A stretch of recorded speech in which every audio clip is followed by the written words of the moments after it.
Hey guys, it's Simeon. This is Pro Wrestling Unlimited as we are here on the 4th of December 2020 to talk about everything that went down tonight on Friday Night Smackdown.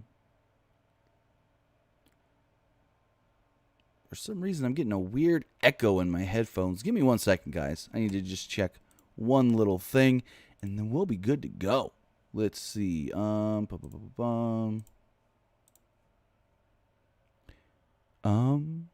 Okay, I think I fixed it. Cool.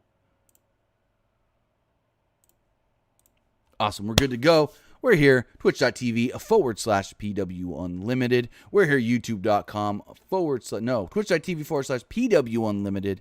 YouTube.com /Pro Wrestling Unlimited. Remember, if you want to be part of tonight's show, you can do so by texting in to 510-906-1341. Again, that number is in the live chat, scrolling across the bottom of your screen. It's 510-906-1341.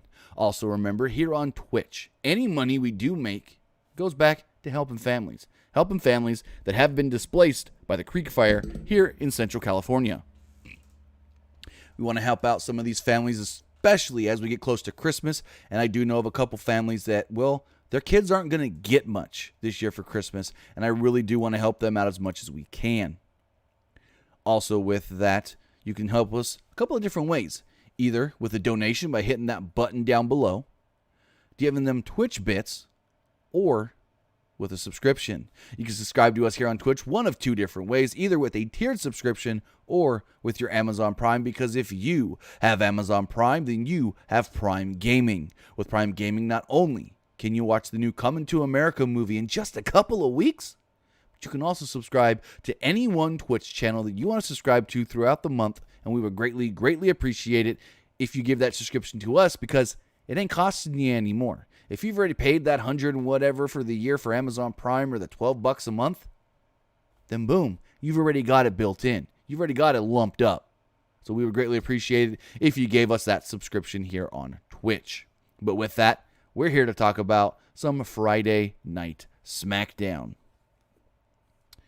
Also, if you're in the live YouTube chat, let me know if you actually got a notification, because it didn't seem like a notification actually sent out. So let me know on that one. But SmackDown kicked off with a tribute to Pat Patterson. In fact, it started with the roster on the stage, including Vince McMahon, Gerald Briscoe, Sergeant Slaughter, Roman Reigns, Kevin Owens, Big E, Sasha Banks, and so many more. At ringside, Michael Cole discussed WWE Hall of Famer Pat Patterson and his passing this week. He asked for a moment of silence during the traditional 10-bell salute. They then had the fans break out in a "Thank you, Pat" chant. Roman Reigns would then come out to do an interview with Kayla Braxton. This was another great segment by Roman Reigns. So at the opening of the show, Kayla was standing in the ring and she did this big, extravagant intro for Roman Reigns as far as all his accomplishments do go. Winner of the Royal Rumble, 5-time world champion, Intercontinental champion, U.S. champion, tag team champion, head of the table, and all that. And Reigns made his way down to the ring with Heyman and Jey Uso. Reigns didn't like Braxton's introduction. He said, "You missed something." She was kind of confused, so Heyman added to it, saying that he's also, well, the tribal chief. They recap Reigns' harsh comments at Uso and Uso's attack on Otis and Bryan last week. The recap included Kevin Owens attacking Uso and telling Reigns he doesn't fear him. Braxton wondered if Reigns maybe fears Owens because he never came and did anything himself to Kevin Owens. Reigns was basically appalled by these comments by Kayla Braxton. Reigns became upset with her and noted that a seasoned veteran like Michael Cole would be better at doing this interview, and they gave her a bone. He told her she should just move on. Braxton asked if Reigns thinks that he's just manipulating. Braxton asked Reigns if he's just manipulating Uso to do what he wants, to do his dirty work. Reigns again became furious with Kayla Braxton. He noted that they gave her an opportunity because Heyman likes her, because Heyman's her co-host on Talking Smack, and now she's blew it.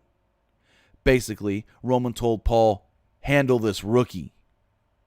Or something like that. Hold on. I didn't write that down, but I did tweet it out. He said, hold on. It's actually a great line. I tweeted it out. He said, no, I didn't. Oh, he said, handle this amateur. Handle this amateur. Give me one quick second. I need to fix something really fast. So Heyman starts on Kayla Braxton and all of this. And as we go forward, she's just kind of pushed to the side as one Kevin Owens would end up coming out.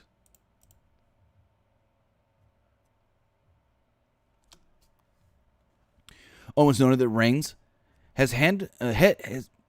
Owens noted that Reigns, yes, is the head of the table. And so he wants to challenge the head of the table to a match at TLC. And what better way than to a match with a table and a chair, and we might as well throw some ladders in there as well. Reigns noted that Uso accepts the challenge. No, Uso noted that Reigns accepts the challenge. Reigns was kind of like, wait, what? And then confirmed, yeah, I'll face you. Owens was like, cool, let's not wait till later or TLC, let's do it now. Reigns pointed out that he won't fight him now, though, because he's a gentleman and a woman is in the ring, which I thought Kayla already got out of the ring. Owens then mocked Reigns for not wanting to fight him.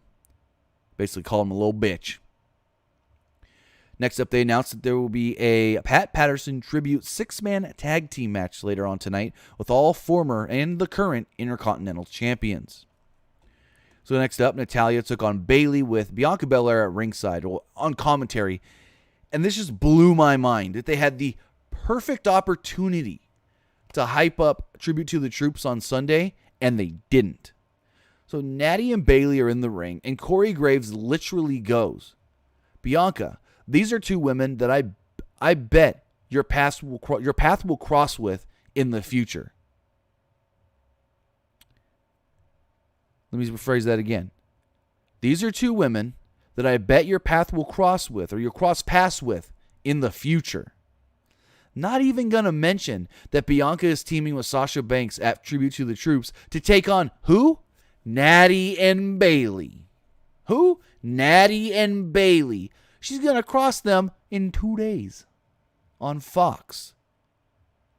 Perfect opportunity for them to plug Tribute to the Troops. And Bianca to be like, yeah, me and Sash, we're going to go out there and we're going to handle business against these two. So it's just like, why not use that to hype up Tribute to the Troops? It just baffled me. It baffled me so much that now I'm ranting about it. So, yeah. But the match itself was a fine television match.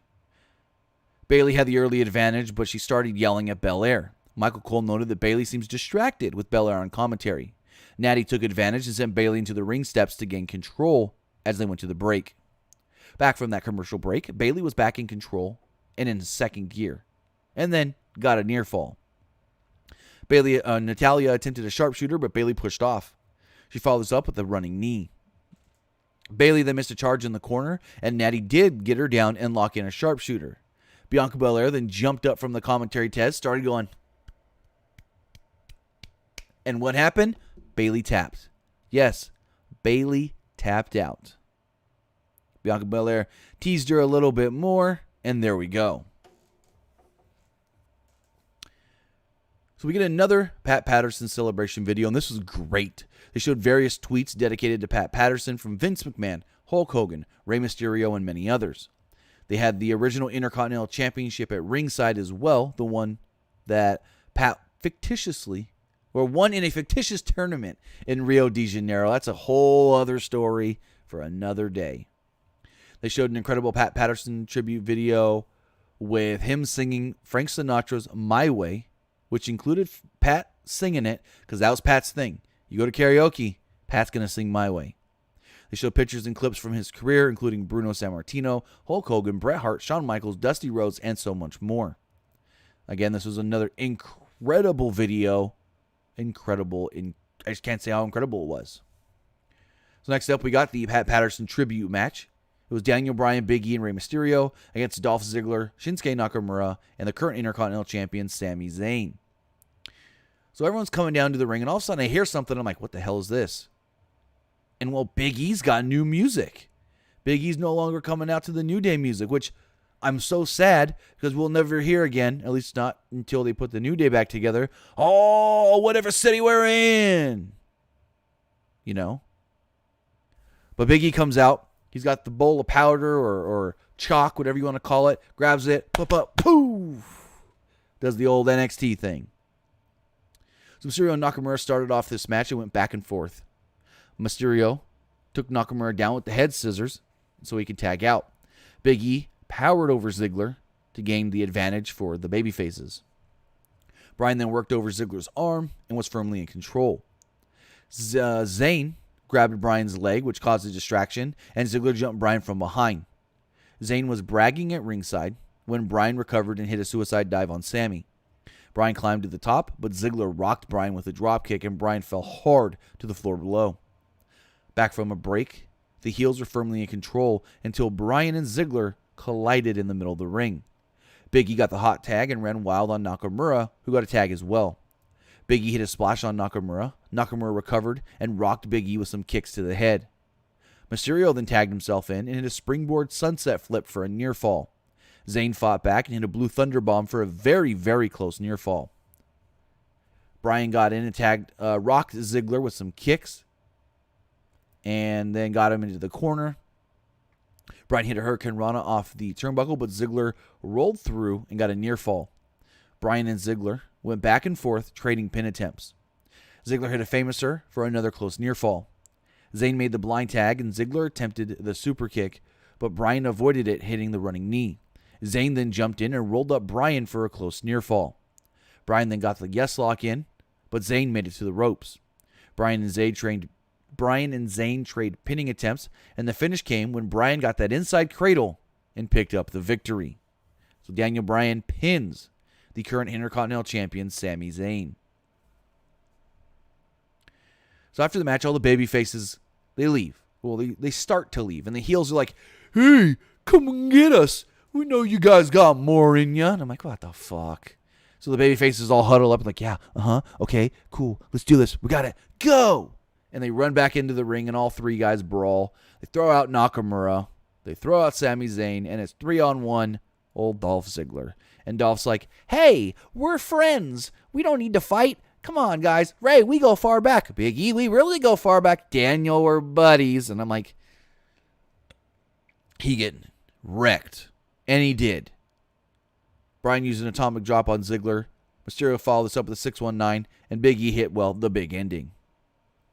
So in the back, Caleb Braxton interviewed Kevin Owens. Owens discussed Reigns' career, saying that he used to respect him, but not who he is now in this recent attitude change. During the interview, Kalisto walked out of a room, and the door, I guess, hit Kevin. Owens complimented Kalisto's fedora. Kalisto didn't know what to really say, and Owens had to explain that, well, it's your hat. Kalisto apologized for interrupting and walked off. And Owens was like, see, that's something Reigns wouldn't do. He wouldn't apologize. So Otis would approach, and he approached Owens to discuss their match against Reigns and Uso later. Otis wondered if he could trust Owens because he's got a history of turning on partners. How many partners has he really turned on? I mean, Sami Zayn, yeah, but who else really? I don't know. Like, who else has he really turned on? Who else has he really teamed with, at least in WWE? That's the big question. So they showed more appreciation tweets for Pat Patterson, like from Roman Reigns, Natalya, Alexa Bliss, The Miz, JBL, and even Triple H. We then got probably the worst thing on the show, and I know some are going to fight me on saying that. It was a SmackDown Women's Champion, Sasha Banks. Sorry, I was reading in the chat. Jay Pennick says Chris Jericho. Very true, forgot about that. SmackDown Women's Champion Sasha Banks and Carmella doing like a back and forth interview thing. And if this wasn't the most scripted thing I've seen in so long, they've been over scripting Sasha to the point where her promos are bad. And Sasha's not even trying. She's just going along with how she's given direction to go. That's how bad this is. So they recapped Banks and Carmella's little feud Banks and Carmella were in separate locations because they said that these two can't coexist in the same area. Michael Cole wanted to start the interview with Carmella, but Sasha got upset and said, No, Michael. She got to speak her piece last week. Let the champ talk first. They talked about knowing each other since their days in the Performance Center. Carmella noted that she won the Money in the Bank. Sasha Banks noted that Carmella has won a lot of things, has had a lot of accomplishments, like winning the first women's Money in the Bank. And Carmella had to go, no. The first 2 women's Money in the Bank matches. Thank you very much. Carmella claimed that Banks is jealous of her. She said Banks' dream was to be a WWE superstar, and she scratched and clawed and fought her whole life to do that. And all Carmella had to do was show up at the Performance Center and skyrocket to the top. Everything comes easy for Carmella. They argued back and forth for a little while. Banks then accepted a challenge from Carmella and said, I'll have a match with you at TLC. Carmella snapped her fingers and said, all right, well, I'm out. And then the screen, old tube TV shutting down kind of deal. This was bad.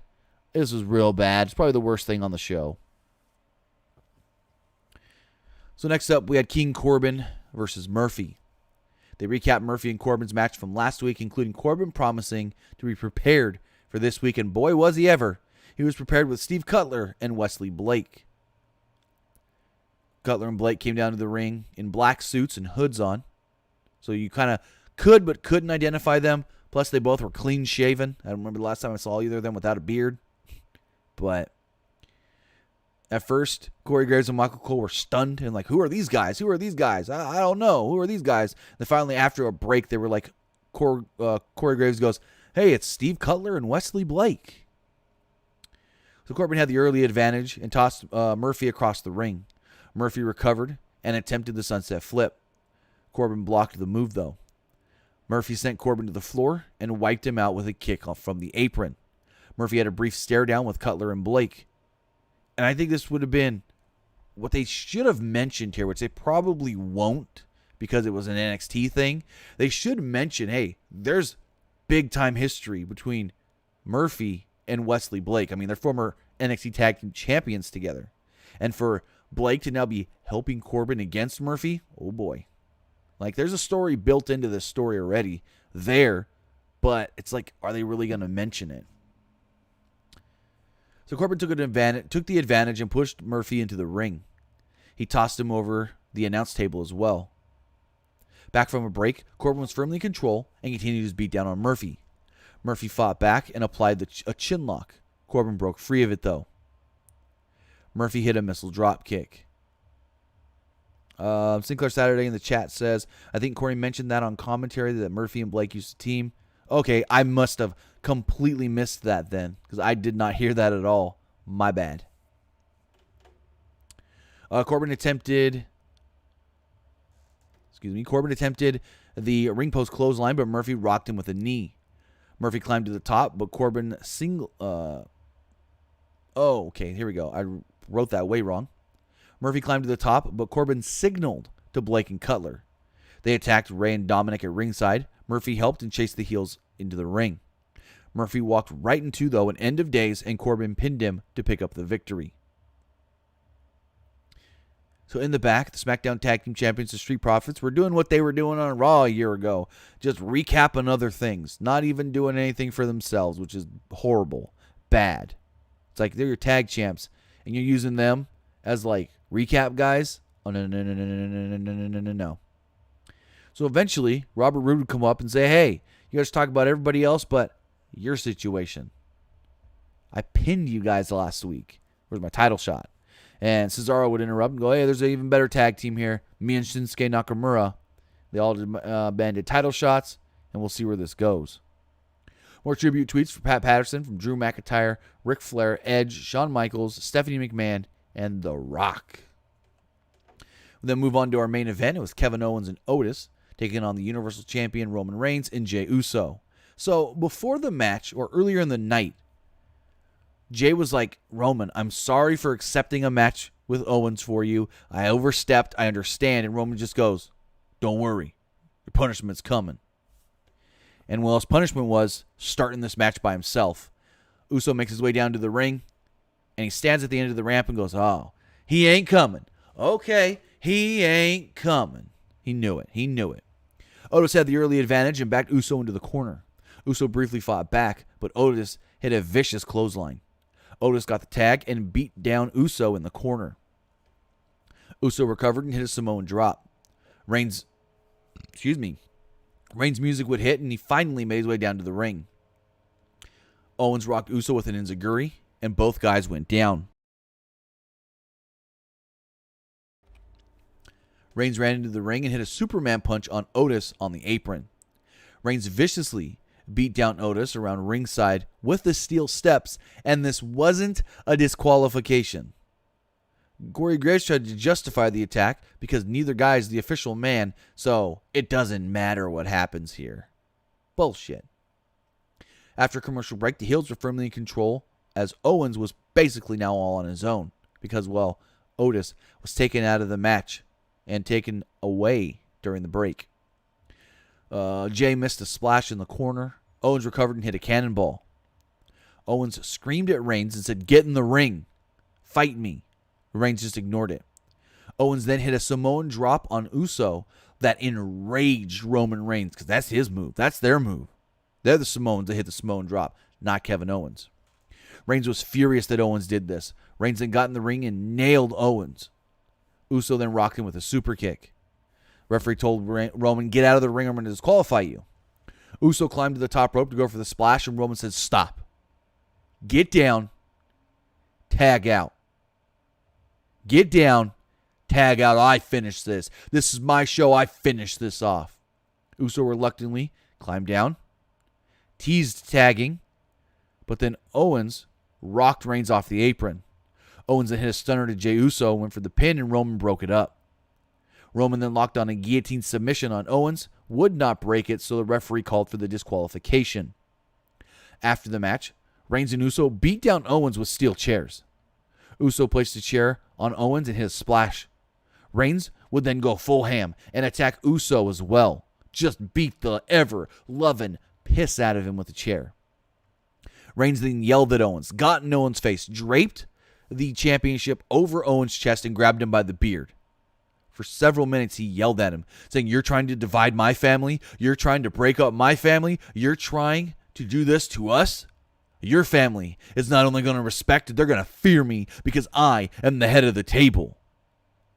Reigns held the title in the air and posed as the show went off the air, and Reigns was standing right over the basically lifeless bodies of both Kevin Owens and Jey Uso. Again, an amazing segment to close out the show with Roman Reigns. This was great. The way Reigns was just yelling at Owens.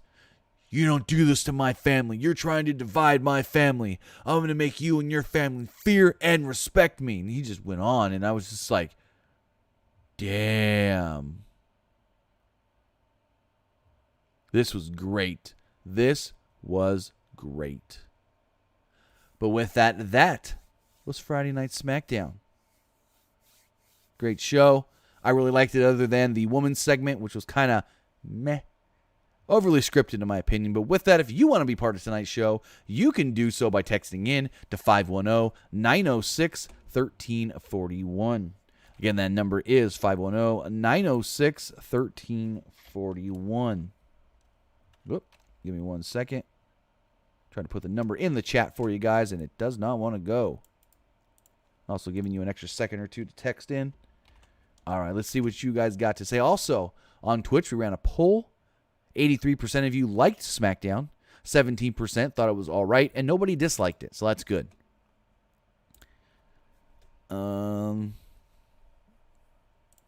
This person says, "Do you think it's funny that even though Roman and Otis were not the legal men, the refs should have called a DQ when Roman hit Otis with the steps?" I mean, kind of. I do think they should have called the DQ. Yeah, I get it. They're not the legal men. So it's like they can do whatever they want and fight however they want. But it's like steps were involved. You got to do something, ref. This person says, "How do you feel about The Fiend and Alexa Bliss? And do you think that it will lead up to anything big in the near future?" Well, we're getting Randy Orton versus The Fiend at TLC. That was announced today. So that's what it's leading to. I don't know anything past that. person said, so I know the end goal for Reigns and Uso is heel bloodline stable. At least I think, but storyline-wise, so far, how does that make sense when Reigns just keeps talking down on him and beating him down? That's the whole thing. They're together. So here's the thing with the storyline. Yes, Roman keeps belittling Jay. But the whole thing is they're family. Roman's doing this out of love. Jay knows that he has to stick with his family. And going against his family is not going to be beneficial for him or his side of the family. He's already learned that. So now he's just got to go with what Roman says. So that's how this is going. I get how people don't like it. But, and I get how you can be like, hey, this is wrong. He's beating down Jay. Jay shouldn't be listening to him if he's going to treat Jay like this. True. But like I said, they're family. Jay has to side on the side of family, caution on the side of family, whatever that term is, and go that route. So it's like, hey, Roman's only doing what he's doing to make me stronger. He's trying to teach me a lesson so I get better. If I mess up, he is our tribal chief. He is our, I guess you could say it, father. He's our leader. If he thinks we need to be treated a certain way, we have to go with it to learn our lesson for us to get stronger. That's how it is. He's beating him down because he's messing up. So Roman has to teach him a lesson so that way, in Roman's eyes, he can learn and grow from it. But with that, I want to say thank you guys for joining me here tonight to talk about Friday Night Smackdown. Remember, you can follow us on social media, facebook.com/Pro Wrestling ULTD. Remember, you can follow us on Instagram by searching for Pro Wrestling Unlimited. And you can follow us on on Twitter at PW Unlimited. We'll be back again on Sunday for NXT TakeOver War Games. So with that, guys, have a great night, and we will see you next time.